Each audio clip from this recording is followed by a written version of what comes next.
अस्सलाम वालेकुम प्यारे बच्चों, आप हर्फ गैन की कहानी सुन चुके हैं और हर्फ गैन की कहानी में आपने जो नए अल्फाज सीखे हैं उनमें शामिल है गरारा, गार, गुलैल और गलीचा।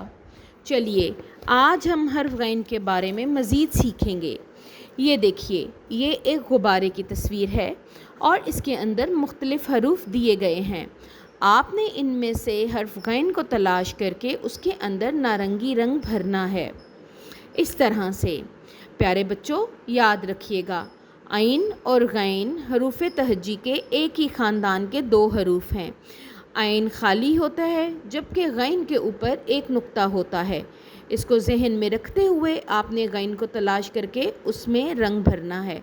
मुझे उम्मीद है आप बआसानी गैन को पहचान सकते हैं। चलिए अब गैन की बनावट की बात करते हैं। प्यारे बच्चों, हर्फ गैन लिखने में बिल्कुल हर्फ आइन की तरह होता है, जो कि एक असली हर्फ है।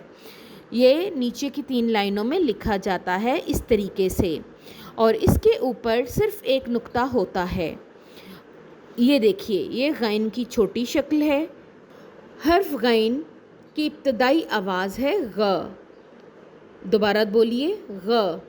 शाबाश प्यारे बच्चों, आपने याद रखना है गैन एक असली हर्फ है जबकि इसकी इब्तदाई आवाज़ गा होती है और इसके ऊपर एक नुक्ता होता है। आप हर्फ गैन माँ छोटी शक्ल लिखने की मशक कीजिए। अगले सबक में मुलाकात होगी। अल्लाह हाफ़िज़।